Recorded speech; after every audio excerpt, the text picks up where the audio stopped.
पहले वाला श्लोक को हम पाठ करेंगे, बहुत महत्वपूर्ण श्लोक है ये दोनों।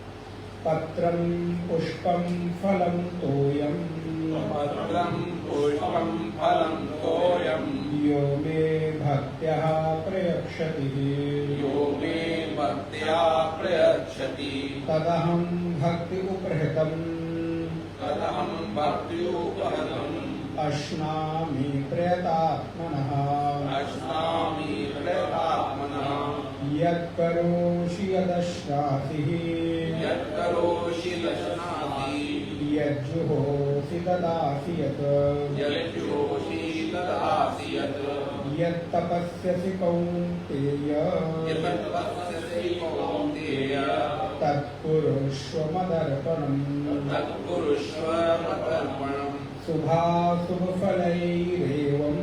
शुभाशुभफलैरेवम् मोक्षसे कर्मबन्धनैः मोक्षसे कर्मबन्धनैः संन्यासयोगयुक्तात्मा संन्यासयोगयुक्तात्मा विमुक्तो मामुपैष्यसि विमुक्तो मामुपैष्यति समोऽहं सर्वभूतेषु समोऽहं सर्वभूतेषु न मे द्वेषोऽस्ति न प्रियः न मे द्वेषोऽस्ति न प्रियः ये भजन्ति तु मां भक्त्या ये भजन्ति तु मां भक्त्या मयि ते तेषु चाप्यहम् मयि ते तेषु चाप्यहम् मयि ते तेषु चाप्यहम् मयि ते तेषु चाप्यहम्। नारायण। पूर्व की कक्षा में लोगों ने देखा 22वें श्लोक में भगवान ने एक वादा किया है, एक लिखित प्रमाण पत्र दिया है। अनन्याश्चिन्तयन्तो मां ये जनाः पर्युपासते तेषां नित्याभियुक्तानां योगक्षेमं वहाम्यहम्। पूर्व की कक्षा में हम लोगों ने ये श्लोक देखा था। योग और क्षेम, योग अर्थात अप्राप्तस्य प्राप्ति, जो प्राप्त नहीं है उसको प्राप्त करने का नाम योग है। और प्राप्तस्य रक्षणम, संस्कृत में इसका जो अर्थ किया जाता है, प्राप्तस्य रक्षणम, जो प्राप्त है उसका रक्षण करना, वो क्षेम है। जैसे आप सामान्य भाषा में कहते हैं ना, सब कुशल क्षेम है कि नहीं, तो कुशल सब ठीक है और क्षेम का तात्पर्य है कि आपका रक्षण हो रहा है कि नहीं। अब वो अर्थ नहीं समझते, कुशल क्षेम को केवल और केवल हालचाल में ले लेते हैं, जबकि संस्कृत में उसका अर्थ निकलता है कि आपका रक्षण हो रहा है कि नहीं हो रहा है। तो यहाँ पर भगवान कहते हैं कि योगक्षेमं वहाम्यहम्, मैं योग और क्षेम दोनों का वहन करता हूँ। अर्थात अगर किसी भक्त ने कोई संकल्प कर लिया है, किसी को कुछ अप्राप्त है, तो उसके प्राप्त करने का भी संयोग जो है, उसके प्राप्त करने की जो प्रक्रिया है वो मैं पूरी करता हूँ। और जिसके पास जो कुछ है उसका जो रक्षण हो रहा है उसको भी मैं करता हूँ। तो दोनों ही चीजें भगवान ने अपने हाथ में ले रखी हैं। तो सामान्य तौर पर हम देखते हैं कि हम लोगों को किसी व्यक्ति पर, उसके बातों पर उतना भरोसा नहीं होता जितना एक सफेद कागज पर अगर लिखकर और साइन कर कर दे दे। तो मानो भगवान ने भी हमको लिखित डॉक्यूमेंट दे दिया, लिखित प्रमाण पत्र दे दिया है कि इस बात का मैं वादा करता हूँ कि मैं तुम्हारे योग क्षेम का वहन करूंगा। अर्थात जैसे कोई व्यक्ति किसी बोझ को लेकर ढोता है, वहामी का अर्थ होता है ढोना। तो जैसे कोई व्यक्ति किसी बोझ को अपने सर पर रखकर ढोता हो, लेकर चलता हो, वैसे ही भगवान कहते हैं कि मैं तुम्हारे योग क्षेम का भार ढोने के लिए तैयार हूँ। अच्छा, तो ढोते क्यों नहीं है? बोले कुछ शर्तें हैं। इस संसार में आपको कुछ देना पड़ता है तभी आपको कुछ मिलता है, या जब आप कुछ लेने जाते हैं तो जब आप कुछ देते हैं तो ही आपको मिलता है। बिना मोल भाव के तो इस संसार में सामान्य से सामान्य वस्तु नहीं मिलती। एक मिट्टी का घट भी लेने जाएं तो उसका भी मोल चुकाना पड़ता है। तो जब आप मोल चुकाते हैं तो बदले में आपको मिट्टी का घट प्राप्त होता है। ऐसे ही परमात्मा के साथ क्या मोल चुकाना है, क्या धन देना है? तो भगवान कहते हैं कि कोई अन्य मोल की आवश्यकता नहीं है। उसकी शर्त एक है कि अनन्य होकर और नित्य युक्त होकर। दो चीजें हैं, अनन्य होकर और नित्य युक्त होकर। अनन्यता हो लेकिन 1 घंटे की ना हो, 1 दिन की ना हो। नहीं तो कई बार जितनी देर सत्संग हो रहा है, जितनी देर कथा हो रही है, अथवा जितनी देर हम किसी धार्मिक और आध्यात्मिक कार्य में संलग्न है, उतनी देर हम अनन्य हैं, पूरी तन्मयता और तत्परता के साथ। लेकिन उसके बाद मेरी अनन्यता समाप्त हो जाए, फिर हमें किसी और पर भरोसा हो जाए। तो भगवान कहते हैं अनन्य होना लेकिन नित्य युक्त होना, ये 2 शर्तें हैं। असल में ये 2 भी नहीं है, एक ही है कि नित्य हम भगवान पर ही आश्रित होंगे। तो बोले क्या भगवान पर आश्रित हो तो फिर हमें कुछ करने की आवश्यकता नहीं है? बोले नहीं। जैसे बालक भी अपनी मां पर आश्रित होता है, उसका और कोई आश्रय नहीं होता। लेकिन क्या उस बालक को जब दूध पीना होता है, भूख लगती है, तो वो कुछ एफर्ट करता है कि नहीं करता है, कुछ प्रयास करता है कि नहीं करता है?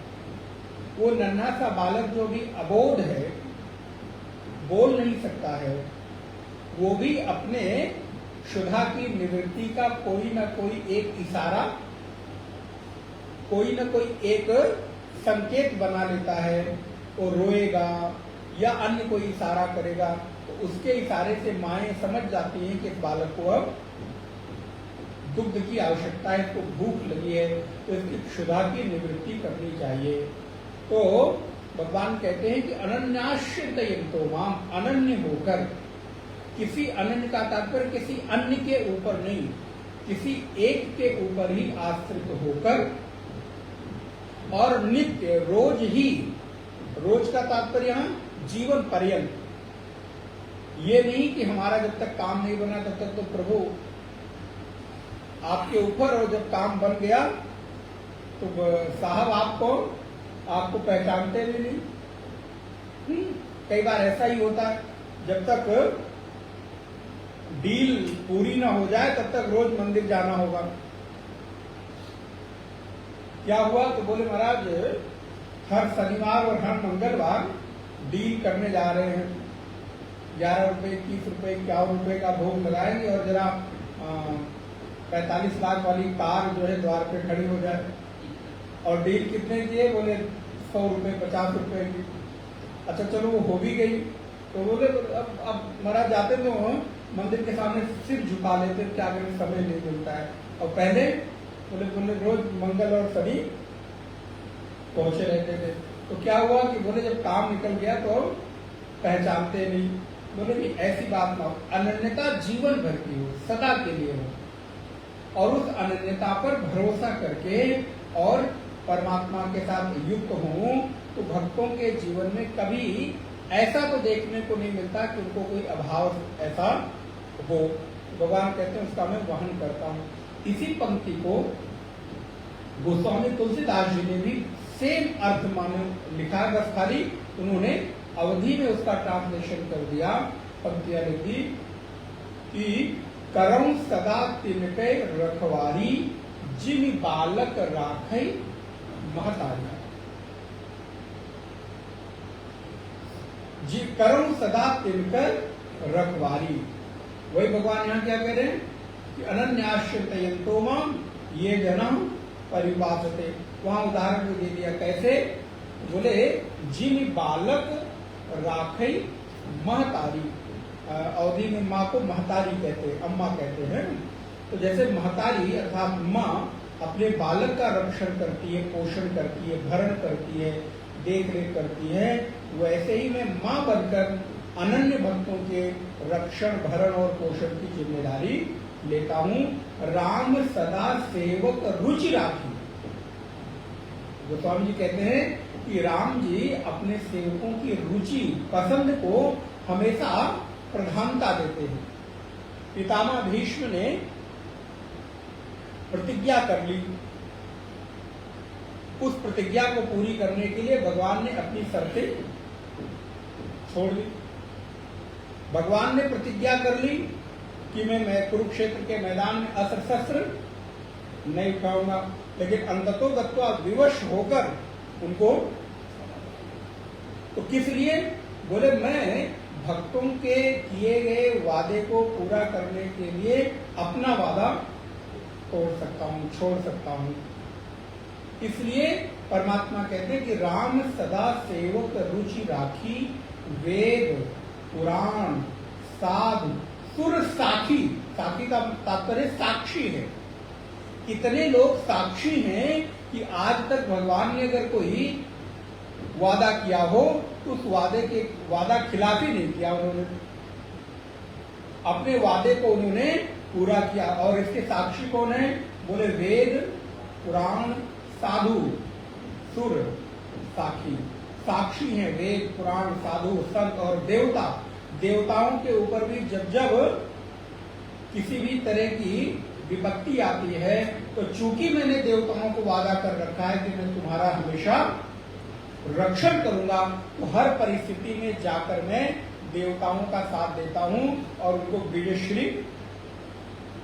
और देवताओं को भी मुझ पर भरोसा है, उनके जीवन में भी कोई विपत्ति आती है तो वो मेरे पास ही आते हैं। असुरों के पास कोई विपत्ति आती है तो भाग कर जाकर तप करते हैं, वरदान मांगते हैं, वो कोई कठोर तपस्या करते हैं। लेकिन देवताओं के ऊपर आप देखो, कई बार एक नजर में दिखता है कि देवता कितने कमजोर हैं, भगोड़े हैं। कोई भी आपत्ति विपत्ति आई, प्रभु बचाओ प्रभु बचाओ।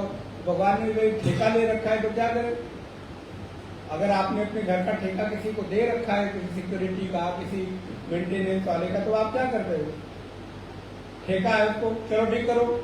वो भी आकर ऐसे देवताओं की का भी ठेका और भक्तों का भी ठेका।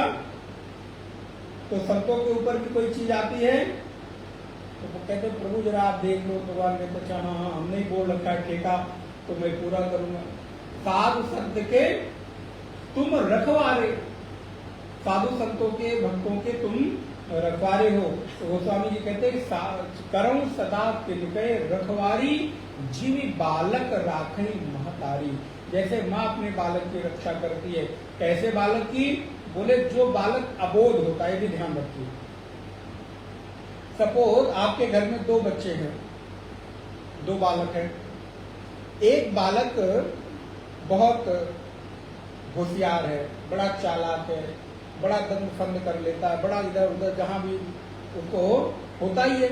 और एक बालक कभी थोड़ा धीमे होता है, उसकी बुद्धि उतनी प्रखर नहीं होती है, भोला भाला होता है, उसको उतना छल कपट प्रपंच दुनियादारी नहीं आती। उसको भेजो 5 रुपए का आलू लेकर आओ तो 5 का ही लेकर आएगा। अब वो 4 का भी नहीं लाएगा और 6 का भी नहीं लाएगा। दूसरा जाके 5 रुपए की सब्जी ले आओ तो उसको लगेगा कि अगर 6 रुपए में कुछ ज्यादा मिल रहा है तो 6 रुपए देकर क्यों ना आधी सामान। तो उसकी बुद्धि की प्रखरता होती है। तो माता पिता जब दोनों बच्चों में पहले वाले बच्चे को भेजते हैं जो प्रखर है, बुद्धि तेज है, तो क्या उसकी चिंता ज्यादा करते हैं या छोटे वाले को भेजते हैं तो उसकी चिंता ज्यादा करते हैं? क्योंकि उनको मालूम है ये तो कहीं भी रह लेगा महाराज, कहीं भी हॉस्टल में भेज दो, अकेले भेज दो, कुछ भी करो ये कर लेगा, इसके जीवन की हमें कोई चिंता। लेकिन वही जो थोड़ा बालक अबोध है, बोले संसार में भले वो अबोधपना कमजोरी का और व्यक्ति के निर्बल होने का प्रतीक होता हो, लेकिन वो अबोधपना अध्यात्म में बहुत बलवान का प्रतीक है, बहुत पवित्रता का प्रतीक है। अगर कोई ऐसा अबोध है तो उस अबोध को भगवान ज्यादा पसंद करते हैं बजाय उस दंड फंद वाले के। इसलिए भक्ति के क्षेत्र में, अध्यात्म के क्षेत्र में जिसके हृदय की पवित्रता है, सरलता है, निर्मलता है, जिसके हृदय में क्षण कपट प्रपंच नहीं है, परमात्मा और संतों का प्रेम उसको सहज ही मिल जाता है। करऊं सदा तिनके रखवारी, जिम बालक राखे महतारी। जैसे माँ अपने उस बालक की रक्षा करती है, वैसे ही परमात्मा भी निर्मल वाले मन के बच्चों की, भक्तों की रक्षा करते हैं। इसीलिए कहते हैं निर्मल मन जन सो मोहि पावा, मोहि कपट छल शीघ्र न भावा। जो बहुत छल कपट प्रपंच दंडी फंदी टाइप का व्यक्ति है वो मुझे पसंद कैसे लोग हैं? वो बोले जो सीधे साधे, भोले भाले, हृदय के सच्चे पवित्र निर्मल भाव के लोग होते हैं, परमात्मा उनको अपना मानते हैं और उनके साथ सहज प्रेम होता है। वैसे ही जैसे कि एक अबोध बालक की रक्षा माँ करती है, इसका बड़ा सुंदर दृष्टांत दिया। बोले जैसे घर में एक नन्हा बालक हो, छोटा सा कोई बालक हो और वो बालक घर के आंगन में कहीं भी खेल रहा हो और उस बालक की जो माँ है घर में कोई काम कर रही हो, तो काम करते हुए भी, किसी भी तरह का कोई काम करते हुए उस बालक के ऊपर उसकी नजर रहती है कि नहीं? माँ घर के भीतर भी कोई काम कर रही है और आंगन में अगर बालक खेल रहा है तो घर के कमरे के भीतर काम करते हुए भी उसकी एक नजर, एक कान बालक की एक्टिविटी पे रहती है, उस बच्चे के ऊपर रहती है। कहाँ जा रहा है, क्या कर रहा है, कुछ गिरा तो नहीं लेगा अपने ऊपर, कोई चाकू तो नहीं उठा लेगा, कोई बर्तन तो नहीं ले लेगा जिससे उसको चोट लग जाए। काम घर का कर रही है लेकिन मन बालक में लगा हुआ है कि इसका कोई अहित ना हो जाए, कोई कीड़े मकोड़े उठाकर मुंह में न डाल ले, कहीं इधर उधर न चला जाए। तो काम करते हुए भी नजर और कान बालक के ऊपर है। क्यों? क्योंकि माँ को मालूम है कि यह भी अबोध है, अपनी रक्षा खुद नहीं कर सकता है। ऐसे ही भगवान भी कहते हैं जो निर्मल पवित्र दिव्य भाव वाले हैं उनकी मैं रक्षा करता हूँ, उनके योगक्षेम का मैं वहन करता हूँ। इसलिए करऊं सदा तिनके रखवारी, जिम बालक राखे महतारी, राम सदा सेवक रुचि राखी, वेद पुराण साधु सुर साखी। उसी बात को यहाँ पर कृष्ण कहते हैं कि अनन्याश्चिन्तयन्तो माम ये जनाः परिपासते, तेषां नित्य अभियुक्तानां योगक्षेमं वहाम्यहम्। मैं उनके योगक्षेम का वहन करता हूँ, उनको किसी भी तरह की चिंता करने की आवश्यकता नहीं रहती है। लेकिन बोले महाराज इसमें कुछ लोग ऐसे हैं जो लोग हमको छोड़कर किसी और की सेवा पूजा करते हैं। 23 नंबर श्लोक बड़ा ही सुंदर है, महत्वपूर्ण है। ये अभी अन्य देवता भक्ता, कभी कभी संधि विच्छेद करके भी पढ़ लेने से शुद्धता हो जाती है। ये अभी अन्य देवता भक्ता यजन्ते श्रद्धयान्विता, तेपि मामेव कौन्तेय यजन्त्य अविधि पूर्वकम। तो इसको जब तोड़ेंगे संधि विच्छेद तो यजंती अविधि पूर्वकम। कभी कभी कुछ लोग श्रद्धा से तो भरे होते हैं, उनके भीतर प्रेम होता है, भरोसा होता है, विश्वास होता है, श्रद्धा होती है, प्रेम होता है, लेकिन उसको अभिव्यक्त नहीं कर पाते। उनको लगता है कि शायद इसको करने से कोई हानि ना हो जाए। अच्छा, करते भी हैं तो कई बार गलत जगह पर कर देते हैं।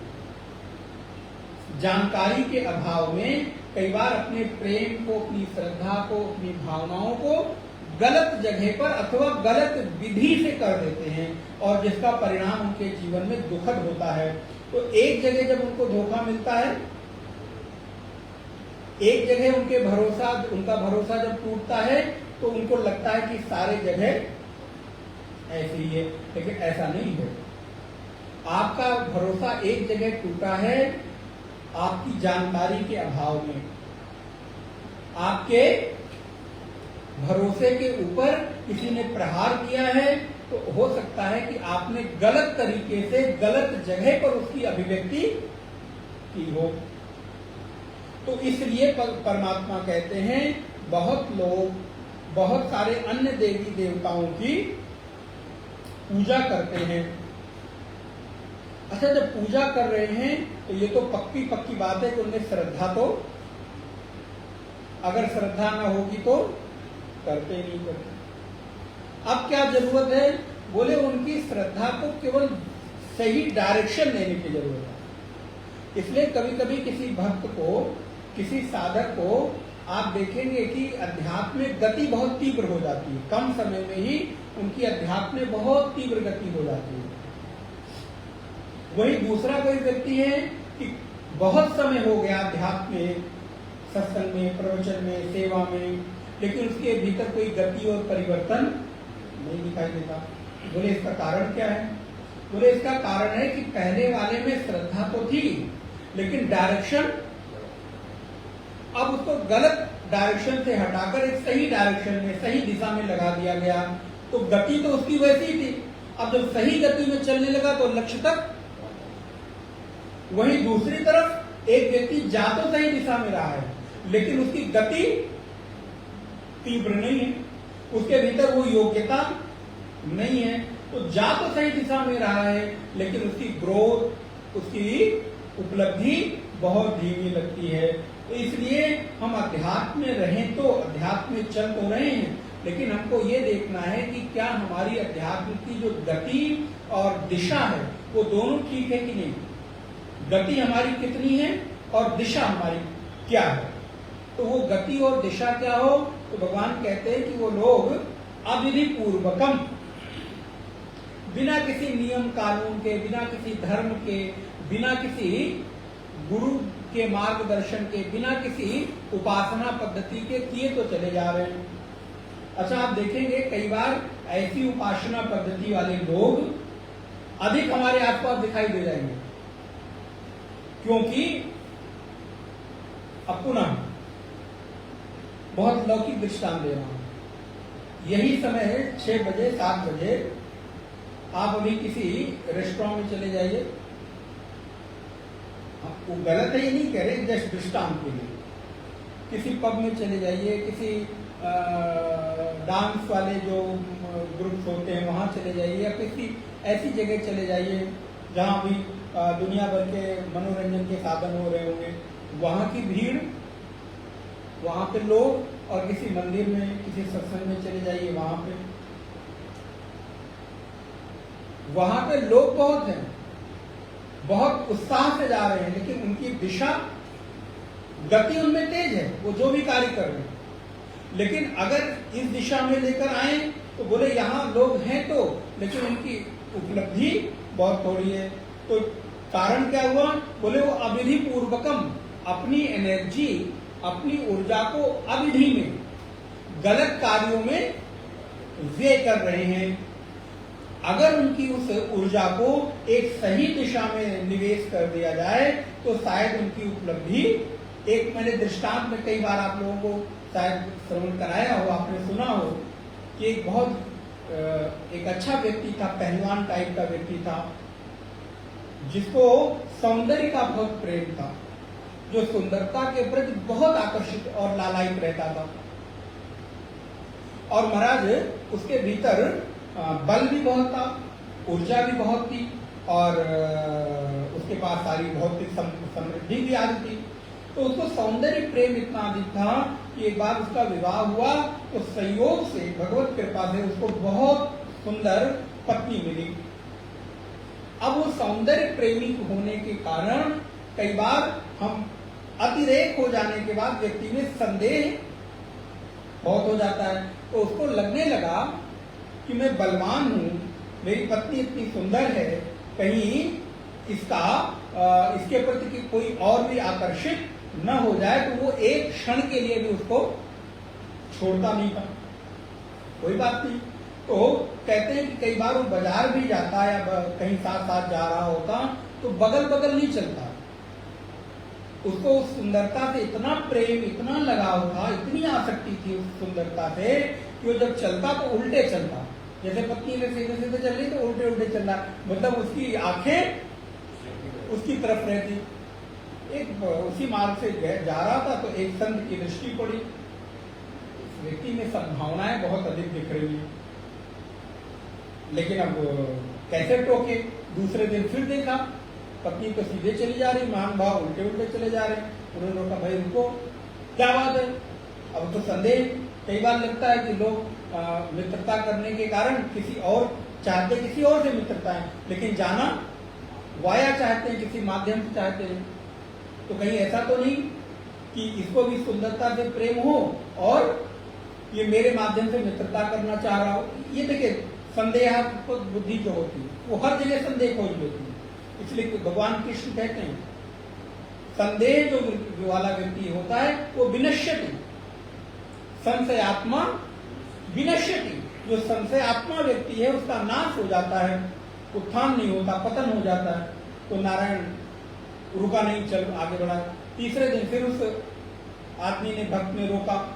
बोले अच्छा बताओ क्या बात, चलते चलते। बोले मुझे लगता तुम्हें सुंदरता से बहुत प्रेम। बोले हाँ हाँ है। तो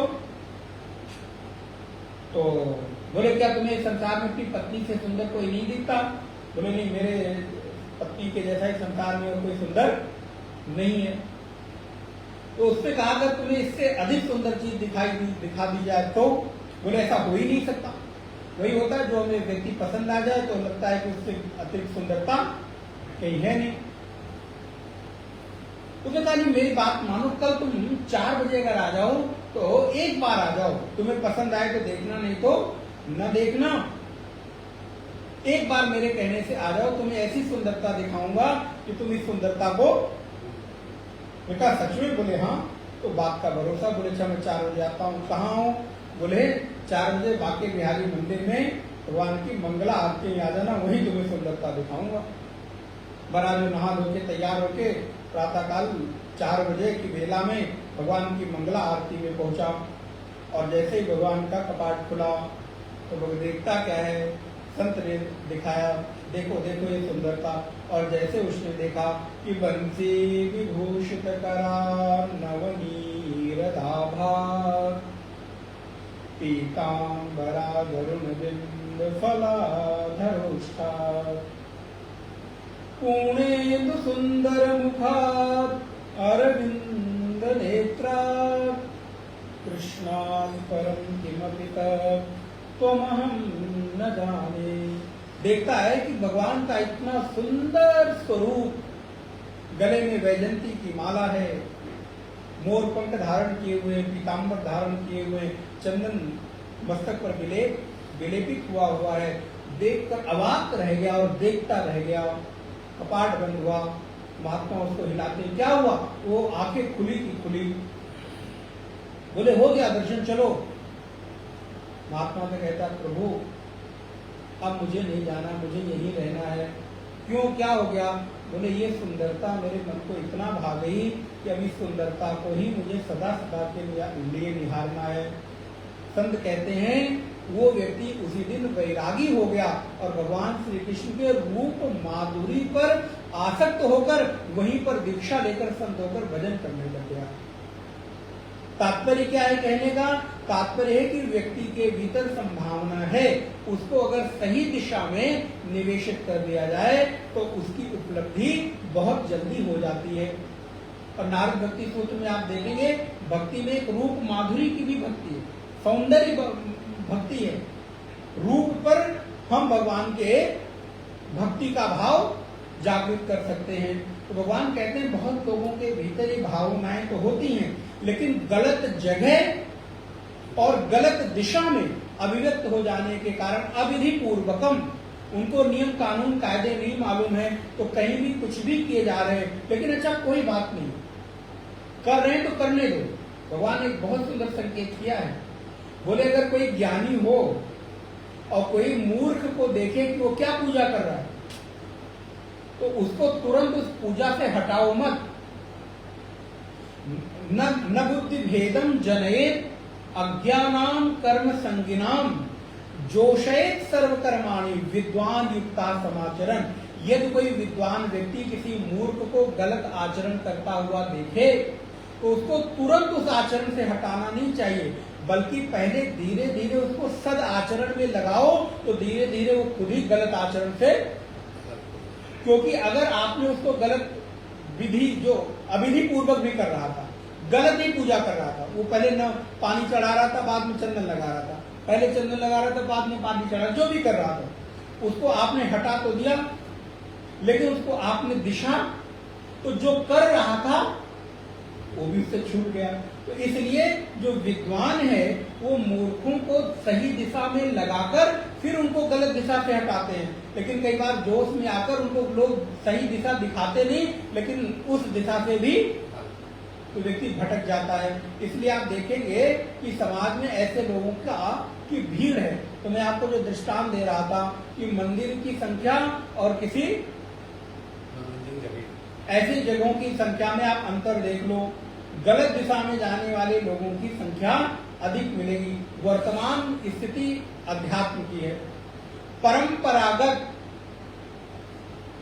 कृष्ण की बताई उपदेशात्मक गीता को पढ़ने में रुचि लोगों की कम, लेकिन ये मेरी गीता है उसके प्रति लोगों की, तुम कृष्ण से अधिक गीता को क्या बताओगे? लेकिन ये गीता मैंने लिखी, ये गीता मैं बता रहा हूं, तो परमात्मा कहते हैं जरा परंपरा में हमको सुदृढ़ रहना चाहिए, परंपरा से इतर नहीं जाना चाहिए। अतः कई बार आप देखेंगे जो अवैदिक मार्ग है उनकी संख्या कई बार बहुत तेजी से गति प्राप्त पकड़ लेती है। वैदिक मार्ग क्योंकि कठिन मार्ग है, वहां पर आने के लिए आपको विधि नियम चाहिए होगा। अच्छा, विधि नियम पालन करने में हमेशा आपको थोड़ा बहुत विधि निषेधात्मक चीजें होगी, लेकिन अगर कोई कहे नहीं तुम कुछ भी खाओ, कुछ भी पियो, कुछ भी करो और आओ हमारे 1 घंटे सत्संग को कर लो, हम तुम्हें मुक्त कर देंगे, तो इससे ज्यादा छूट आदमी को चाहिए संसार में व्यक्ति को। और ऐसे लोग जब कोई धर्म संप्रदाय का रूप दे देते हैं, किसी मजहब का रूप दे देते हैं, अथवा कोई अपना पंथ चला देते हैं, तो आप देखिए उसकी भीड़ बढ़ती चली जाती है। कितने प्रकार के आप देखिए आपके आसपास कितने प्रकार के पंथ प्रचलित हो रहे हैं। जब आप मूल में जाकर देखें तो उनकी विधि निषेधात्मक चीजें क्या है? कुछ भी नहीं। लेकिन कृष्ण क्या कहते हैं कि ते मामेव कौन्तेय यजन्ते विधि पूर्वकम, जो लोग अविधि पूर्वक बिना किसी नियम के, बिना किसी धर्म के, बिना किसी गुरु सन्निधि के अध्यात्म के मार्ग में चलते हैं, तो उनको फल तो मिलता है लेकिन उनकी गति बहुत धीमी होती है। अहम ही सर्व यज्ञानाम, कोई कुछ भी करे, कोई कहीं भी कुछ भी करे, किसी की भी पूजा करे, लेकिन वो अंततोगत्वा मेरी ही पूजा है, उसको फल देने वाला मैं ही हूं। अहम ही सर्व यज्ञानाम भोक्ता चा प्रभुरेव चा न तो माम अभिजानन्ति तत्वे नातश्रवन्ति ते। ऐसे लोग नहीं तो पतन को प्राप्त हो जाते हैं। इसलिए सभी प्रकार के कर्ता और भोक्ता तो एकमात्र कृष्ण ही हैं। यान्ति देवव्रताः देवान् पितृयान्ति प्रतिव्रताः भूतान यान्ति भूतेज्यः यान्ति मद्याजलोके माम। कहते यान्ति देवव्रताः देवान, कोई लोग जो हैं वो देवताओं का व्रत करेंगे, तो बोले वो देवताओं को प्राप्त करेंगे।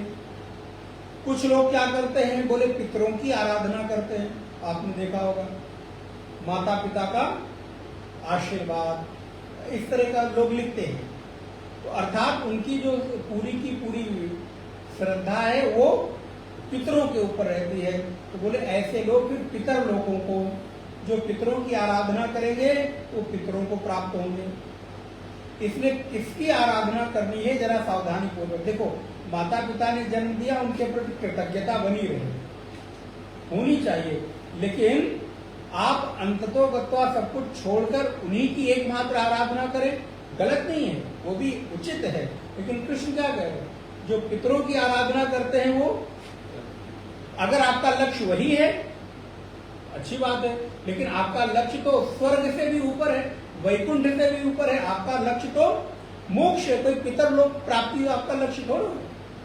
कृतज्ञता, आदर, सम्मान, सत्कार, उनके प्रति आप एहसान मंद रहें, लेकिन अब उन्हीं को प्राप्त हो जाए इतनी आसक्ति, तो चाहे आप पितरों से आसक्ति करो और चाहे यहां संसार की आसक्ति करो, बात तो एक ही। उद्देश्य तो आपको आसक्ति को तोड़कर मोक्ष की प्राप्ति थी, सभी से अलग हो जाने की का लक्ष्य था, लेकिन आप इतने तन में हो गए, उनको नहीं भूल पा रहे हैं। तो भगवान कहते हैं कि ऐसे भी लोग इस संसार में देखे जाते हैं। आप देखिए कौन सी ऐसी बात है जो कृष्ण छोड़ी हो, बहुत सारे लोग ऐसे देखे जाते हैं। कुछ लोग बोले महाराज पितरों की नहीं करते, देवताओं की नहीं करते, किसकी पूजा करते हैं? बोले महाराज को एक आध भूत ऊत सिद्ध हो जाता ना तो काम बन जाता। क्या होता? बोले लोग महाराज लाइन लगाए रहते, हमारे महात्माओं में भी कई बार एक गलत धारणा चली जाती है। इसलिए वेदांत के जो साधक हैं, सन्यासी हैं, जो उपासक हैं, इस पद के प्रतीक हैं, वो कभी चमत्कारों में और भूतों की सिद्धियों में भी कोई उनको रुचि नहीं होती। उसके प्रति कोई, हम उसको गलत है ये नहीं कह रहे। ध्यान दो, किसी चीज की निंदा करने का मतलब हम उसको निंदा के लिए नहीं कह रहे। किसी श्रेष्ठ चीज की ओर नजर चली जाए इसलिए उसकी निंदा की जाती है। निंदा के लिए निंदा नहीं होती, श्रेष्ठ को प्राप्त करने के लिए उस चीज के में जो कमियां हैं, उस चीज के प्रति हमारी अनासक्ति हो, उसके लिए उस बात को कही जाती है। सिद्धि अच्छी बात हो, वो भी बड़ी साधना का परिणाम है, लेकिन फर्क क्या पड़ा? वो तो वैसा ही है जैसे आपने कोई कथा सुनी होगी। एक व्यक्ति 25 साल तक तप किया और तप करने के बाद उसने घोषणा कर दी कि अब आज से मेरे भीतर इतनी सिद्धि हो गई है कि अब मैं पानी पर चल सकता हूं। ठीक है, और वो व्यक्ति नदी के किनारे आया। 25 साल की मेहनत का परिणाम हुआ कि वो पानी पर चलकर उस पार पहुंच गया। वहीं दूसरा व्यक्ति आया, नाव को बुलाया, 25 पैसे दिए, 5 रुपए दिए और नाव पर बैठा और बोले बताओ, जो काम 25 पैसे 5 रुपए में हो सकते थे उसके लिए तुमने क्या मिला? हाँ, उसके बाद आपको मिला संसार की प्रसिद्धि, यश। तो आपके तप का उद्देश्य साधना अध्यात्म नहीं था, भगवत प्राप्ति नहीं थी। उस साधना के पीछे जो उद्देश्य आपका धन ही था, यश था। भाई यश भी तो धन ही है ना। धन केवल पैसे के रूप में धन नहीं होता, सम्मान भी, यश भी धन ही है। 15 लोग, 50 लोग, 100 लोग हमको पूछ रहे हैं, हमको जान रहे हैं, वो भी एक प्रकार का धन ही है। तो ले देकर 25 सालों की आपकी उपलब्धि क्या रही कि जो काम 25 पैसे में हो सकता था, 5 पैसे में हो सकता था, 5 रुपए में हो सकता था, आज के समय में 100 रुपए ले लीजिए, उसके लिए हमने जीवन के महत्वपूर्ण 25 वर्ष निकाल दिए। अगर उसी 25 वर्ष की साधना किसी और गति की ओर होती तो बोले नदी क्या, आप संसार समुद्र पार कर जाते। हमारा उद्देश्य तो संसार समुद्र को पार करना है, किंतु हमने 25 वर्ष लगा के इस एक छोटी सी नदी को पार करने का उद्यम कर लिया, साधन कर लिया, तो उसका कोई लाभ दिखाई नहीं देता। इसलिए जीवन में साधना की जो गति हो वो विधि पूर्वक हो, शास्त्र के आज्ञा में हो, शास्त्र के प्रकाश में हो। ये विधि शास्त्र, जो लोग शास्त्र की विधि का उत्सृजन करके अध्यात्म को पकड़ते हैं, वो अपना ये लोक और परलोक दोनों ही, उपनिषद कहता है, अंधे नैव नीयमाना यथा अंधाहा। जैसे एक अंधा व्यक्ति दूसरे अंधे व्यक्ति का हाथ पकड़ कर कहे आओ आओ मेरे ऊपर भरोसा करो, तुम्हें मैं रोड पार करा देता हूं। तो महाराज खुद तो डूबे सनम, और महाराज खुद तो डूबे ही डूबे। एक अंधा दूसरे अंधे को मार्ग दिखाने की, सड़क पार कराने की, वो भी कैसा सड़क? बोले महाराज हजरतगंज का बिल्कुल ट्रैफिक वाला चौराहा पार कराने की कोशिश कर रहा है। तो खुद तो डूबेंगे महाराज, खुद तो मरेंगे ही मरेंगे, दूसरे को भी। लेकिन ऐसे लोगों की भीड़, और महाराज यहाँ हम लोग शास्त्रों का अनुशीलन मनन करते हुए भी ये हिम्मत नहीं कर पाते, आओ मैं तुम्हें मुक्त कर दूंगा। लेकिन ऐसे लोग बड़े मजे से माइक लगाकर चिल्ला रहे हैं, अनाउंस कर रहे हैं, आओ मैं तुम्हें, और लोग भी मजे से जा रहे हैं क्योंकि उनको भी लगता है कि हमें कुछ नहीं करना, पार ये कर देंगे। अरे भैया, ये संसार समुद्र खुद से पार करना है, कोई और दूसरा पार। अध्यात्म की उपलब्धि किसी और के भरोसे नहीं हो सकती। इसमें एक कदम भी चलना है तो खुद से चलना है। हाँ, कोई आपको टार्च से प्रकाश दिखा सकता है, शास्त्रों से थोड़ा आपको विधि बता सकता है, लेकिन कोई भी गुरु, कोई भी संत आपको उस साधना की उच्चतम अवस्था तक आपको स्वयं ही पहुंचना होगा। आप सहारा ले सकते हैं, प्रकाश ले सकते हैं, माध्यम बना सकते हैं, कुछ युक्ति ले सकते हैं, पुनः सुंदरकांड की ओर जाइए।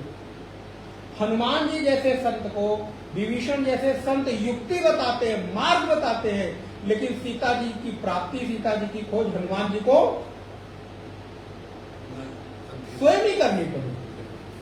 विभीषण कहते हैं मैं तुम्हें युक्ति बता दूंगा, मार्ग बता दूंगा, रास्ता दिखा दूंगा कि वहां पे है महारानी सीता, उस अशोक वाटिका में है, लेकिन हनुमान जी रास्ता तो तुम्हें वहां जाके खुद ही परिचय करना पड़ेगा, खुद ही उनके साथ तुम्हें अपना परिचय और संबंध बनाना पड़ेगा। मैं नहीं कर सकता कुछ। मार्ग, संत मार्ग दिखा सकते हैं, गुरु आपको रास्ता दिखा सकते हैं, लेकिन पहुंचना तो स्वयं ने ही होगा।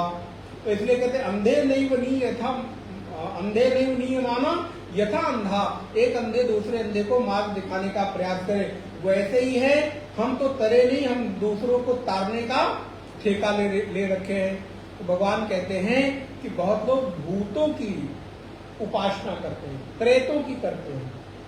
अच्छा, अब आज से या पहले से हमारी वृत्ति में ये रहे कि भूत और प्रेत कल्पना है, तो ये नहीं रहनी चाहिए। वो एक योनि है, उसकी भी मान्यता है। अगर ना होती तो भगवान यहाँ पर स्वयं अपने मुख से उस योनि की चर्चा, देखिए देवता की योनि की चर्चा की ना, पितरों की योनि की चर्चा कर रहे हैं।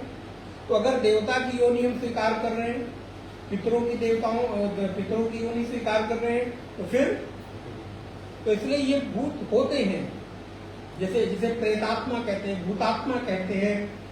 लेकिन उन भूतों की उपासना पूजा में अपने समय को व्यर्थ नहीं करना चाहिए, एक बात। दूसरी बात, जिस व्यक्ति से आप जिंदे नहीं डरे, उससे मरने के बाद क्या डरना। इसलिए वो मरने के बाद हमें सताएंगे, हमें डराएंगे, उस बात का डर नहीं होना चाहिए, उसमें अंधविश्वास भरोसा नहीं होना चाहिए। मैं जिस तरफ संकेत करना, हम कई बार लोग भूत योनि को अस्वीकार करते हैं। भूत योनि को अस्वीकार करने की बात नहीं कर रहे हैं, भूत योनि है, लेकिन उन भूतों से होने वाले अहित को अस्वीकार करो। बात पकड़ में आई हो? आपको एक लाइन नहीं, मैं तो भूत नहीं मानता हूं, नहीं, भूत मानता हूं, लेकिन भूतों से मुझे कोई अहित है वो मैं नहीं मानता। समझ में आई ना बात? लेकिन शायद हम एक बार में वो योनि स्वीकार कर दिए। इसका मतलब गीता में कृष्ण ने जो कहा, कृष्ण के वचन को ही मैंने लाल पेन उठाई और इतनी बुद्धि हो गई। भगवान तो स्वयं कह रहे हैं, यांति देव व्रता देवा पितृयांत्रि प्रतिव्रता, जो लोग पितृव्रत करते हैं, पितरों का व्रत उपासना करते हैं। और भूतान यांति भूतेज्या, जो लोग भूतों की उपासना करते हैं, भूतों की का यजन करते हैं, वो लोग क्या होते हैं? तो बोले महाराज जो भूतों के पास जाते हैं, इसलिए जो भूतों की उपासना करेंगे भूतों के पास। अब आपको किसके पास जाना है, आप सोच लो।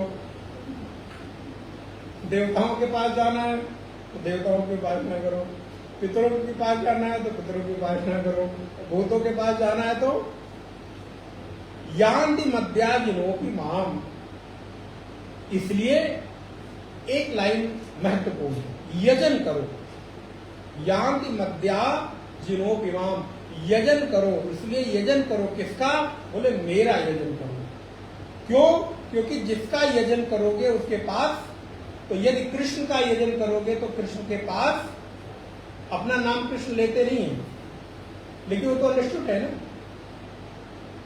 जिसको चाहोगे वो मिल जाएगा।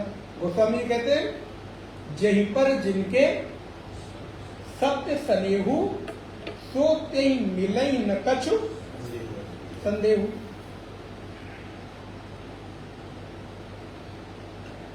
मुझे जिस पर प्रेम है, जिसको मैं चाहूंगा वो जरूर से मिलता है। ये बात पक्का है, इस सृष्टि की एक पक्का वाला नियम है।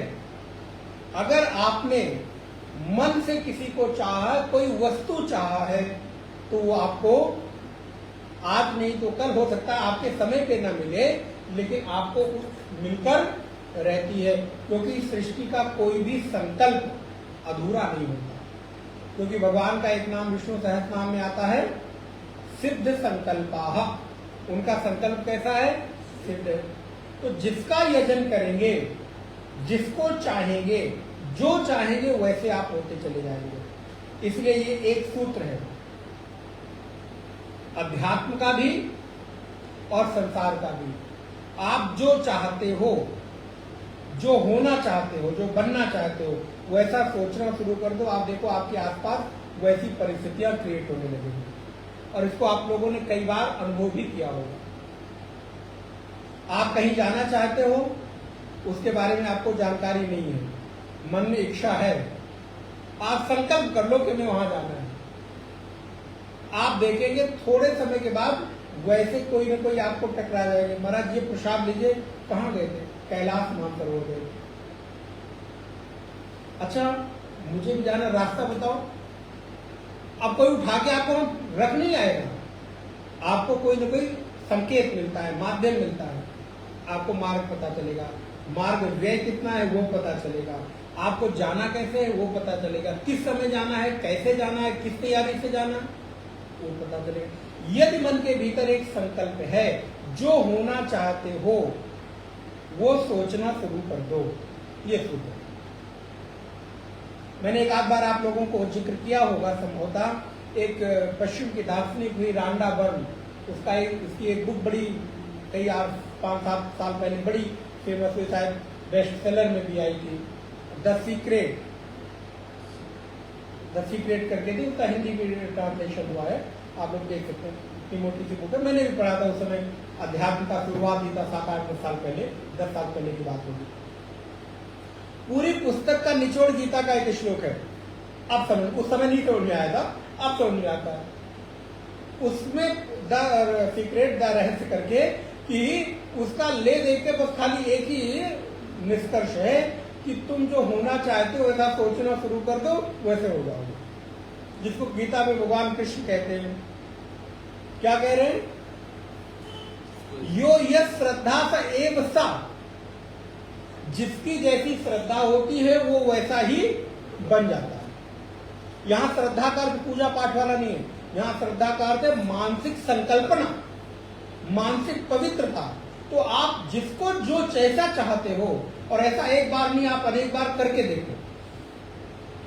मैं कह रहा हूं आप मत मानिए, आप एक बार ऐसे संकल्प करके देखिए, आपके आसपास भी ऐसी चीजें घटित होनी शुरू हो जाएगी। लेकिन आप भरोसे के साथ, बिलीव, हम जो होना चाहते हैं उसमें हमारा 100% विश्वास है। उसमें हमें संदेह ना होगा कि नहीं होगा, नहीं होगा ही होगा, और ऐसा मैं होना चाहता हूं। तो नारायण जो जैसा चाहता है वैसा हो जाता है। कृष्ण होना चाहते हो, कृष्ण जैसा सोचना शुरू कर दो। हनुमान होना चाहते हो, हनुमान जैसी शक्ति, बल, विद्या, बुद्धि, वीर, तेज, विद्या, आप वैसा होना शुरू हो जाओगे। नारद भक्ति सूत्र छोटा सा ग्रंथ करने लगता है क्या क्या पढ़ाया जाए। बड़े सुंदर ग्रंथ है नारद भक्ति सूत्र। मैंने एक बार गोमती नगर में पढ़ाया था, करीब 1 साल चला था नारद भक्ति सूत्र, हमने अभी दिया था गुरु जी ने। तो नारायण 84-85 सूत्र है लगभग। नारद भक्ति सूत्र में नारद जी ने बड़ी सुंदर एक बात की, बोले तस्मिन तज्जने भेदा अभावा। ये छोटा सूत्र है, तस्मिन तज्जने भेदा अभावा। बोले उसमें और उसके जन में भेद का अभाव हो जाता है। अर्थात इसको ऐसे समझो, उपासक और उपास्य में कोई भेद। तीसरी तरह से समझे, उपासक में उपास्य के सारे गुण और धर्म आने लगते हैं। पूज्य अखंडानंद जी महाराज ने एक बात बड़ी सुंदर बात कही। बोले मैं कह गए ऐसे, बोले मैं लोगों को देखकर अगर सच में वो साधक है उसको बता सकता हूं कि वो किसकी उपासना करता है, किस देवता की, राम की, कृष्ण की, शिव की, हनुमान जी की, सरस्वती जी की, दुर्गा जी की। बोले क्यों? बोले उसके आसपास वैसी ही चीजें, वैसा ही रूप, वैसा ही व्यवहार, वैसा ही सौंदर्य, वैसा ही ऑरा, वैसा ही तेज धीरे धीरे प्रकट होने लगता है। वृंदावन में तो कहते हैं, एक बार एक संत थे, वो हनुमान जी के बड़े बहुत गहरे उपासक थे। थोड़े समय बाद देखा गया तो उनके पीछे, सुनी होगी आप लोगों ने, कि ऊंच का एक निशान उभरने लग गया। राम तक कमर के भी आ जाते हैं। ऐसे सुनने में आता है। तो लगा, क्योंकि हनुमान जी की इतनी गहरी उपासना, इतने तादात्म्य से उन्होंने किया कि उनमें और उनमें कोई भेद बचा ही नहीं। या दूसरा उदाहरण, आपको लौकिक उदाहरण दें। आप देखिए, आपके आसपास काम करने वाले जो आपके जूनियर हो, या घर में आपका पुत्र हो, अथवा कोई आपका सेवक हो, आप देखिए आप ही के जैसे व्यवहार, आप ही के जैसे गुण, आप ही के जैसे बोलचाल, आप ही के जैसे खान पान का परिवर्तन उसमें होने लगता है कि नहीं? प्राय देखने को लगता है कि जो जिसके साथ रहता है उसके गुण धर्म धीरे धीरे उसमें आने लगते हैं। तो अगर कृष्ण और राम और दुर्गा और शिव हनुमान जी के आसपास उनमें गहरा तादात्म्य कर लेंगे तो वैसा हो जाएंगे कि नहीं? इसलिए जैसा होना चाहते हैं हम वैसा हो सकते हैं, बशर्ते उस होने में मेरा 100% भरोसा हो, उसके साथ मेरी सामीप्यता बढ़े। तो तस्मिन् तज्जने भेदा अभावात्, उसके और उसके उपासक में कोई भेद नहीं रह जाता, अभेद सिद्ध हो जाता। यही तो अभेद है, यही तो अद्वैत है भाई। उस चेतना में, उस परमात्मा में, उस ब्रह्म में और इस जीव में जो भेद था, और भेद किसका है? उपाधि का ही तो है भाई। अगर हमने अंतःकरण की उपाधि ले लिया, शुद्ध वेदांत की भाषा में अंतःकरण की उपाधि ले ली तो हम जीव हो गए, और वही अंतःकरण की उपाधि से हम हट गए तो वही हम ब्रह्म। इतना ही अंतर है। एक उपाधि के कारण ही तो हम बंधे हुए हैं, और उपाधि को जैसे ही हम छोड़ते हैं, आप के सामने पुत्र है तभी तो आप पिता हैं। तो आपने क्या किया? बेटे की उपाधि को ले लिया तो आप पिता हो गए। अगर आप बेटे की उपाधि को छोड़ दीजिए तो आप काहे के पिता? फिर तो आप रमेश, महेश, दिनेश, सुरेश, महेश जो भी हैं वो हैं। आप पिता तो तब है जब महेश का नामक बेटा, दिनेश नामक बेटा, सुरेश नामक बेटा है। तो वैसे ही हम जिस उपाधि से उपहित हो जाते हैं, मेरा नाम और रूप और व्यवहार तदनुरूप हो जाता है। आज हम अंतःकरण की उपाधि से उपहित होने के कारण जीव हो जाते हैं। आज हमने अपनी अंतःकरण की उपाधि को हटा दिया उसको, तो हम नित्य शुद्ध बुद्ध मुक्त स्वरूप आत्मचेतना हो गए। तो कृष्ण कहते हैं मद्यानिमोपिमाम, उसको मेरा यजन करना चाहिए। और यजन करने का परिणाम क्या होगा? बोले वो तद अनुरूप वैसा ही होने लगेगा। इसलिए जो आप चाहते हो, ये सूत्र है, वैसा सोचना। मुक्त होना चाहते हो तो ये सोचना शुरू कर दो, ये मानना शुरू कर दो कि मैं, अष्टावक्र गीता का एक सार है, निचोड़ है कि मुक्ताभिमानी मुक्त है और बंधाभिमानी बंधन में। जिसने ये मान लिया कि मैं बंधन में हूं, चाहकर भी कोई गुरु, कोई शास्त्र उसको मुक्त, और अगर किसी व्यक्ति ने स्वीकार कर लिया कि मैं कभी बंधन में था नहीं, हूं नहीं और हो सकता नहीं, मैं तो सदा सदा से मुक्त हूं, उसको कोई भी संसार का कोई भी बड़ा से बड़ा कर्म भी बंधन में बांध नहीं सकता। इसलिए जो बंधन मुक्त मानता है वो मुक्त है, जो बंधन युक्त मानता है वो बंधा हुआ है। अगर मुझे आज भ्रम हो जाए कि मैं बंधा हूं, मैं इस सोफे पे बैठा हूं और मुझे भ्रम हो जाए कि मुझे किसी ने बांध दिया है, तो चाह कर भी मैं उठ, क्योंकि मैं कहूंगा मेरा बंधन तो खोलो, मैं बंधा हूं, मैं बंधा। आप लाख कहो भाई आप बंधे नहीं हो, कहो नहीं मैं तो बंधा हूं। तो अगर मुझे गलत धारणा, गलत फहमी हो जाए, गलत भ्रम हो जाए कि मैं बंधा हूं, तो कौन शास्त्र आपको मुक्त कर सकता है? बताओ, कौन गुरु के वचन आपको मुक्त कर सकते हैं? इसलिए भ्रम का कोई निवारण नहीं है। तब आपका बंधन कैसा है? भ्रम ही है। मांडुक्य उपनिषद, न यहां पर कोई बंधन है न कोई, अब ये थोड़ी उच्च बात हो जाती है, इससे कोई उच्छृंखल न होने लग जाए, इसलिए कभी कभी कोई सूत्र को खाली संकेत में कह देना चाहिए। असल में तो बंधन और मुक्ति का ये जो कॉन्सेप्ट है, ये एक भ्रम ही है।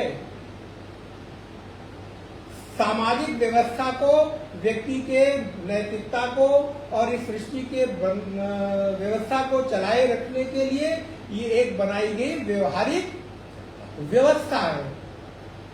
नहीं तो आत्मा को कभी कोई बंधन में ही नहीं, है नहीं और बंधन में हो सकती नहीं। तो इसलिए अगर मैंने अपने आप को बंधन युक्त मान लिया है तो मैं बंधा हूं, बंधन मुक्त मान लिया है तो मैं मुक्त हूं। मैं मानता क्या हूं? इसलिए अंतिम में आपकी जो मति होती है वही गति होती है। आपने सुना ना, अंते या मति सा। तो आपने अंतिम में अपने को क्या माना? दिन पूरे जिंदगी तो आप भजन साधना करने लगे, अंतिम में अरे मैं तो बंधा हूं महाराज। अंतिम में दिन जिंदगी भर की गई सारी साधना आपकी व्यर्थी, फिर आप बंधे ही हो, बंधे ही जाओगे। लेकिन अंतिम में यदि संन्यास हो जाए, इसलिए संन्यासोपनिषद में कहते हैं व्यक्ति को मरने के पूर्व संन्यास ले लेना चाहिए, एक क्षण पूर्व ही। बोले महाराज क्या करें? बोले संन्यास का नाम यही है कि मरते मरते इस वृत्ति को ले ले कि मैं इस संसार में सर्वथा। संन्यास का मतलब क्या है? सम्यक रूपेण न्यासा, सम्यक रूप से भली भांति रूप से सबका त्याग कर देना, सबका निक्षेपण कर देना ही तो इसलिए हर व्यक्ति को मरने के पूर्व सन्यासी होकर ही, अब लाल कपड़ा पहनते हो कि नहीं पहन लो तो अच्छी बात है, हमारी थोड़ी संख्या बढ़ेगी। नहीं पहनते हैं तो भी कोई बात नहीं, लेकिन मानसिक रूप से आप सन्यासी होकर इस संसार से विदा हो। आपको कभी कोई बंधन था नहीं, है नहीं, हो सकता नहीं। ये बात मांडुक्य उपनिषद में कहते हैं, न बंधन है न मुक्ति है। प्रपंचो यदि विद्येत। हाँ, ये कारिका याद कर रहा था, अब आए बहुत 1-2-4 साल बाद ही कारिका आज याद आई है। प्रपंचो यदि विद्येत निवर्तेत न संशयः। कभी कभी कोई श्लोक याद आ जाता तब मेरे को बड़ी प्रसन्नता होती। उस समय याद किया था मैंने, कब 8-10 साल पहले। और पहले में कई बार आज श्लोक मुझे लगता है कि 3-4 साल बाद याद आया। प्रपंचो यदि विद्येत निवर्तेत न संशयः माया मात्रमिदं द्वैतम अद्वैतम परमार्थतः। मांडुक्य की कारिका कहती है, यद्यपि उपनिषद का विषय है प्रातःकालीन कक्षा का। प्रपंचो यदि विद्येत, यदि वास्तव में ये प्रपंच का तात्पर्य है प्रपंचो यदि विद्येत निवर्तेत न संशयः। यदि वास्तव में ये प्रपंच विद्यमान होता तो मैं मान लेता, फिर उसके निवारण की बात न करता।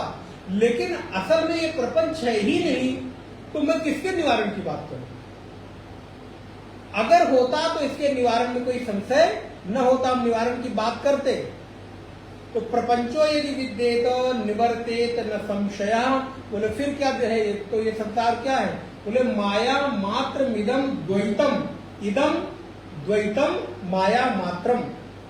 ये जो सारा का सारा द्वैत दिखाई दे रहा है, भेद दिखाई दे रहा है, बंधन दिखाई दे रहा है, ये क्या है? बोले माया मात्र है। अर्थात माया का तात्पर्य क्या होता है? भ्रम।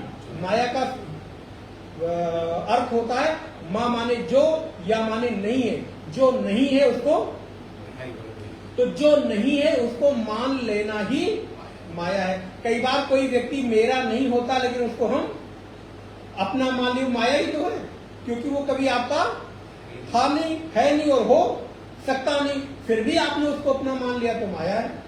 तो इसलिए संसार कभी था नहीं, है नहीं, हो नहीं सकता, फिर भी हमने मान लिया। बोले माया मात्र वेदम द्वैतम। ये द्वैत कैसा है? बोले माया मात्र है। और सत्य क्या है? बोले अद्वैतम परमार्थता। परमार्थता अर्थात असल में यथार्थ सत्य तो अद्वैत ही है, जहां पर दूसरी कोई सत्ता है ही नहीं। आप कभी बंधन में थे नहीं, है नहीं, हो सकते नहीं। बोले महाराज फिर राम राम चलते हैं, फिर सुनने की जरूरत क्या है? बंधन में नहीं थे, अब हो गया। बोले सुना कहाँ आपने? यही सुना ना, तो यहाँ न बैठते तो पता कैसे चलता। तो इसलिए सुनना जरूरी है, क्योंकि सुनने से आपको पता चला। और खाली पता चलने से काम नहीं चलने वाला, इतना कह दिया तो आप मगन हो जाओ, नहीं। इस सुने हुए को जीवन में क्या सच में आपने धारण कर लिया कि नहीं, ये वृत्ति कठोर हो गई कि नहीं, इसमें आप निष्ठ हो गए कि नहीं, इस चीज को अगर आपने स्वीकार कर लिया तो आप कभी बंधन में हो नहीं सकते। माया मात्र मिदम द्वैतम अद्वैतम परमार्थता, बड़ा सुंदर। तो भगवान कहते हैं कि हमारी उपासना करो, मध्याजनों के माम। तो कैसे उपासना करें? बोले महाराज हमारे पास तो ध्यान नहीं है, बहुत पैसा नहीं है, बड़ा अनुष्ठान करने की नहीं है, क्या करें? हमारे पास भागवत कथा कराने का मन तो है लेकिन कथा कराने की सामर्थ्य नहीं है, क्या करें महाराज? बहुत समय पहले सोचा था चारों तीर्थ कर लूं, चारों धाम कर लूं, सब करके भागवत करके भंडारा कर दूं तो मैं मुक्त हो जाऊं। अलग अलग समय अलग अलग संकल्प आते रहते हैं। धन नहीं है तो धन है तो साधन नहीं है, हैंड्स नहीं है, कैसे करूं? महाराज मैं पैसा तो खर्च कर सकता हूं लेकिन व्यवस्था नहीं कर सकता हूं। तो कई बार हम अलग अलग अनुष्ठान करते हैं, कई बार हम चारों धाम करते हैं, कई बार पिता के गया आदि श्राद्ध के बाद अनुष्ठान भागवत कथा करके करते हैं, कई बार अपने किसी स्वजन माता पिता भाई बंधु पुत्र पुत्रादि के मोक्ष के लिए, उनकी सदगति के लिए हम भागवत का अनुष्ठान आदि आदि करते हैं और करना चाहिए, तो उस अनुष्ठान का लाभ मिलता है तो अपने स्वजन परिजन के लिए। लेकिन अगर हम किसी के पास इतनी सामर्थ्य नहीं है तो क्या करें? भगवान ने कितना सुंदर उपाय दिया। ये श्लोक याद करने लायक है, इसलिए मैंने इसको 2 बार रिपीट कराया था। 26 नंबर श्लोक देते हैं। पत्रम पुष्पम, दोबारा रिपीट करें। पत्रम पुष्पम फलम तोयम, पत्रम पुष्पम फलम तोयम, यो मे भक्त्या प्रयक्षति, यो मे भक्त्या प्रयच्छति, तदहं भक्ति उपहृतम्, तदहं भक्त्युपहृतम्, अश्नामि प्रयतात्मनः, अश्नामि प्रयतात्मनः। पत्रम पुष्पम, देखो पूजा के लिए कुछ आडंबर की, कुछ कोई बहुत साधन की, धन की जरूरत नहीं है, बल्कि मन की जरूरत है। क्या कर सकते हैं? बोले पत्रम। और देखिए ये संस्कृत में ये बहुवचन में नहीं कहा गया, एक वचन में कहा गया। एक भी पत्र, एक वचन में कहने का अर्थ क्या है? एक भी पत्र, एक भी खूब बड़े पुष्प की जरूरत नहीं है, ट्रक भर पुष्प की जरूरत नहीं है। अगर है तो कर लो, मना नहीं करना है तो करना चाहिए। बिहारी जी का फूल बंगला खूब सजाओ, आजकल खूब सुंदर फूल बंगले सज रहे हैं महाराज, 15-15, 20-20 लाख रुपए के फूल बिल्कुल करना चाहिए। भगवान ने दिया तो करो, लेकिन नहीं दिया तो कम से कम 1 पुष्प, 2 पुष्प, पत्रम पुष्पम फलम तोयम। अब बताओ इसमें से किस चीज में पैसा लगने वाला है? जो भगवान मांग रहे हो तो फ्री दिया है उन्होंने दिया है। पत्र को आपने पैदा किया, पुष्प को आपने पैदा किया, फल को आपने पैदा किया, फूल बंगला आपने पैदा किया है, कैसे सजाओगे? लेकिन एक पुष्प को उन्होंने भी चढ़ाने की अनुमति दी। पत्रम पुष्पम फलम तोयम माने जल। अब बताओ इसमें किस में पैसा आपका लगने वाला? आप अपने घर में एक पेड़ नहीं लगाते? अच्छा एक पेड़ मत लगाओ महाराज, पार्कों में लगे हुए वहां से एक फूल तोड़ो, जबरदस्ती मत तोड़ना। आजकल लोग भी लिख देते हैं जबरदस्ती तोड़, और चोरी का फूल ही चढ़ाना चाहिए भगवान। कई माताओं को हमने देखा, क्षमा करें, महाराज सुबह सुबह घूमने जाएंगे और चुपके तो पन्नी जेब में यहाँ खोद लेंगे और कोई देख तो नहीं रहा है। हाँ छड़ी भी देखे, ओझा जी करें छड़ी भी रखते हैं, और महाराज इतनी स्पीड से तोड़ते हैं कि पलक झपकते ही तोड़ा डाला और कब पल्लू के अंदर आ गया पता नहीं चलता। एक आध बार हमने देखा, बड़ा मजेदार लगता है। तो खैर, लेकिन उनमें उनकी श्रद्धा है, करनी चाहिए, अच्छी बात है, लेकिन सोच समझ के। तो पत्रम पुष्पम एक गमले में लगा लो, 2-3 गमले रख लीजिए, तो मुझे लगता है एक फूल तो रोज निकलेगा ही निकलेगा, ना ढेर सारा चढ़ाओ। अच्छा अगर नहीं तोड़ के चढ़ा सकते तो मानसिक रूप से तोड़ के भगवान को चढ़ा दो। ये भी हमारे यहाँ छोटे मानसिक पूजा की फिर तो मानसिक चढ़ाना है तो जितने भी पार्क के जितने भी तरह के फूल है सारे चढ़ा दो, और आपसे पहले कोई नहीं चढ़ा पाएगा। ये भी कई बार माताओं में बड़ा वो होता है, कंपटीशन होता है, वो वाला फूल में चढ़ाऊं सबसे पहले मैं चढ़ाऊं। तो महाराज अब 4 धाम जाना है, भीड़ बहुत है केदारनाथ में, लेकिन अब यहाँ बैठे बैठे आप अभी अभिषेक भी कर सकते हो, दूध भी चढ़ा सकते हो, शहद भी चढ़ा सकते हो, घी भी चढ़ा सकते हो, जितनी देर मर्जी है उतनी देर केदारनाथ में बैठ के बंद हो जाओ, कपाट बंद कर दो, कोई है ही नहीं। लेकिन महाराज मन तो इतना चंचल है कि आंख बंद करेंगे, एक झलक आई नहीं कि वो महाराज कितने भी कुछ हो, एक झलक आई भगवान की, दोबारा कहाँ गए, खो गए, महाराज याद ही नहीं आते। हमारा चित्त देखिए कितना चंचल है। आप जिसको चाहते हो, बहुत जिसको प्रेम करते हो, आप आंख बंद करके उसको 2 मिनट निहार के दिखाओ मुझे, कई बार उसका चेहरा ही नहीं याद आएगा आपको। जिसको बहुत चाहते हैं, बहुत प्रेम करते हैं, कुछ लोग सोच रहे हैं हाँ सच में याद नहीं आ रहा है चेहरा, बच्चे का चेहरा याद करके देखिए, और याद करते हैं तो कितनी देर, 1 सेकेंड, 2 सेकेंड, 5 सेकेंड, 10 सेकेंड, फिर वो कंटिन्यूस 1 मिनट रह जाए तो आप देखिए क्यों, क्योंकि मन की जो चंचलता है उसके कारण। भगवान कहते पत्रम पुष्पम फलम तोयम यो में भक्त्या प्रेक्षति। अरे भैया एक पत्ता चढ़ा दो, एक फूल चढ़ा दो, कुछ भी चढ़ा दो, और कुछ नहीं कर सकते, एक लोटा जल ले लो और वही ओम नमः शिवाय हर हर महादेव कह के आप चढ़ा दो, आपकी आराधना पूजा हो गई, कुछ भी अन्य करने की आवश्यकता नहीं है। तो अगर ऐसा हम करते हैं तो हाँ, आप तुलसी का पत्ता चढ़ाते हैं, पान का पत्ता चढ़ाते, जो भी चढ़ाना चाहे चढ़ा सकते हैं। और इतना नहीं, ऐसी चीज भगवान ने कही है कि जो मुझे पसंद हो, मेरे खाने के काम आए वही चढ़ाओ, ये भी जरूरी नहीं। लेकिन यहाँ पर्टिकुलर किसी उसका नाम नहीं लिया गया। अगर आप उनके पसंद की चीज चढ़ा देते हो तो अच्छा है, लेकिन आप कोई भी पत्ता चढ़ा दो, कोई भी पुष्प चढ़ा दो, जल चढ़ा दो, कोई भी फल चढ़ा दो, लेकिन चढ़ाओ तो देने का संकल्प तो जगे। तात्पर्य क्या है यहाँ कहने का, देने का संकल्प जगे, भगवान के सामने जाने की आदत बने, उनके सामने बैठने का अभ्यास हो, ये कहने का तात्पर्य है। कुछ भी आप चढ़ाओ तो पत्रम पुष्पम फलम तोयम यो में भक्त्या प्रेक्षति तद अहम उसको मैं क्या करता हूं, भक्ति उपहृतम अश्नामी प्रयतात्मनः। अश्नामी माने मैं ग्रहण करता हूं, खाता हूं तो स्वीकार करता हूं। कुछ ना मिले तो अंजुलि भर जल ही चढ़ा दो। और नारायण भक्त्याह, ऐसे जो भक्त हैं, लेकिन कैसे दो, बोले भक्त्याह, भक्ति पूर्वक दो, बस ये शर्त है। इस श्लोक की शर्त एक है, ये जो भक्त्याह शब्द आया इसमें आप देखिए, तदहम यो में भक्त्याह प्रेक्षति। दे तो कैसा दे,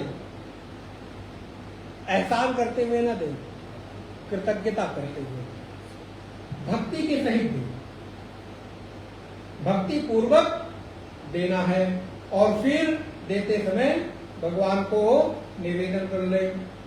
इसमें एक महात्मा ने बड़ी मजेदार बात कही, बोले पत्र माने पत्र तो चढ़ाओ, लेकिन कभी कभी मन करे तो भगवान को पत्र भी लिख दो। इस पत्र का अर्थ चिट्ठी है, चिट्ठी भी लिख सकते हो। दुनिया के लिए तो पहले बड़े संदेश लिखते थे, चिट्ठियां लिखते, अभी भी लंबे लंबे संदेश लिखते हैं। भगवान को भी जरा चिट्ठी लिख के चढ़ाओ। हाँ, प्रेम संदेश, लव लेटर लिखो भगवान को। तो प्रेमी किसको बनाओ, बोले भगवान को। भगवान आपके लिए मैं लव लेटर लिख रहा हूँ। दुनिया को तो दुनिया भर के लव लेटर हम लोग लिखते रहते हैं, भगवान के लिए भी पत्र लिखो, चिट्ठी लिखो। पत्र का अर्थ तो पत्ते हैं, पुष्प और फल है, लेकिन महात्माओं की अपनी मौज है, बोले पत्रम, चिट्ठी भी भगवान को लिखी जा सकती है कि प्रभु आपकी मुझे बहुत याद आती है, बहुत दिन हो गए आपसे मिले हुए, आप कब मिलने आ रहे हैं? अच्छा आप नहीं मिलने आ रहे हैं तो आप मुझको बुला लें, मुझे आपकी बहुत याद आती है। Really I miss you, I love you, जो आप अपने भाव लिखना चाहें वो भगवान को लिख सकते हैं। तो कम से कम लिख, आप देखिए इससे आपके भीतर एक भाव, एक प्रिय प्रेम जगता है। और महाराज ये प्रेम अद्भुत प्रेम होता है, जिस प्रेम में कोई स्वार्थ ना हो। महाराज वो दो ही से मिल सकता है, एक परमात्मा और एक गुरु। परमात्मा और गुरु का ही प्रेम निस्वार्थ प्रेम है, दिव्य प्रेम है। उस प्रेम में इतनी दिव्यता है कि यदि आपको उनसे प्रेम हो जाए तो आप मानिए कि आपके जीवन की सारी उपलब्धि आपको मिल गई। और हो सकता है कि जीवन के किसी भी अवस्था में यह घटना घटित हो जाए। जीवन के कितनी उपासना का परिणाम है कि आपको प्रभु और गुरु से प्रेम हो। देखिए भक्ति करते रहना एक बात है, लेकिन रियली प्रेम हो जाना एक दूसरी बात होती है। क्योंकि प्रेम में से दूसरा और कोई दिखता, तो आप अभी विचार करके देखें कि आप प्रभु की पूजा करते हैं कि प्रभु को प्रेम की पूजा करते हैं। प्रेम हो जाना एक बात है, लेकिन प्रेम में बने रहना एक दूसरी बात है। तो नारायण प्रेम चाहते सब हैं, लेकिन प्रेम में सब बने रहें ये जरूरी, उसके लिए बहुत त्याग की। इसलिए गुरु का प्रेम और परमात्मा का प्रेम अगर व्यक्ति को मिले तो जीवन की दिव्यता घटित होती है, एक अलौकिक आनंद और अनुभूति होती है, एक दिव्य एहसास होता है। तो भगवान कहते हैं जो भी कुछ अगर मुझे देता है तो मैं उसको ग्रहण करता हूँ, चाहे वो जल हो, चाहे पत्र हो, चाहे पुष्प हो। और इतना देने से ही काम नहीं चलता, बोले ये तो दे ही रहे हो, लेकिन इसके बाद भी यत् करोषि, बहुत ही सुंदर दोनों श्लोक हैं। यत् करोषि यदश्नासि यज्जुहोसि ददासि यत् तपस्यसि कौन्तेय तद कुरुष्व मदर्पणम, सर्वम सब कुछ मद अर्पणम, मुझे अर्पित कर दो। कायेन वाचा मनसेन्द्रियैर्वा बुद्ध्यात्मना वा प्रकृते स्वभावात् करोमि यद्यत् सकलं परस्मै नारायणायेति समर्पयेतत्।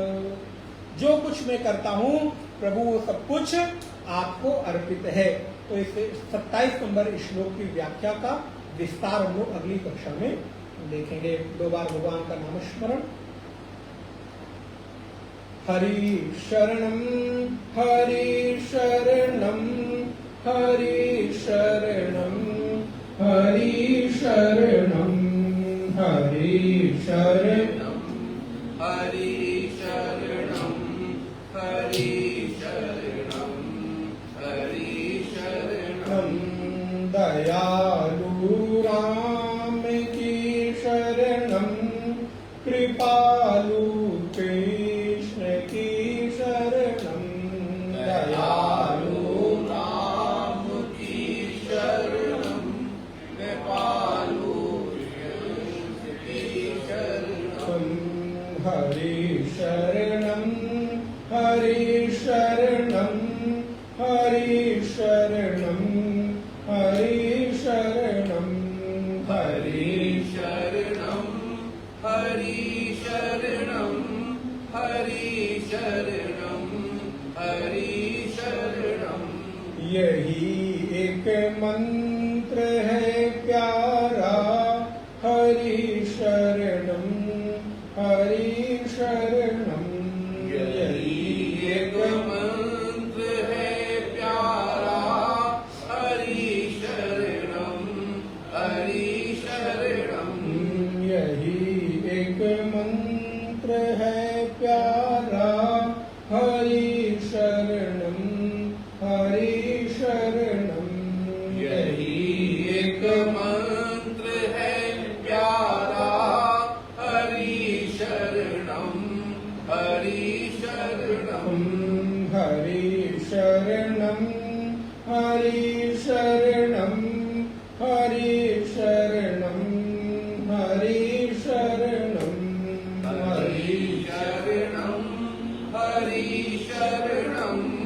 हरि शरणं हरि शरणं हरे शरणं हरे शरणं हरे शरणं हरे शरणं हरि शरणं हरि शरणं हरि शरणं हरि शरणं हरे शरणं हरे शरणं हरे शरणं हरे शरणं हरे शरणं हरि शरणं हरि शरणं हरि शरणं श्री कृष्णचंद्र भगवान की गीता माता की जय। नमः पार्वती पतये हर हर महादेव। ओम पूर्णमदः पूर्णमिदं पूर्णात् पूर्णमुदच्यते पूर्णस्य पूर्णमादाय पूर्णमेवावशिष्यते। ओम शांति शांति शांतिः। हरि ओम श्री गुरुभ्यो नमः। हरि ओम। नारायण। रविवार सुबह 9 से 10 उपनिषद की कक्षा आरती करेंगे।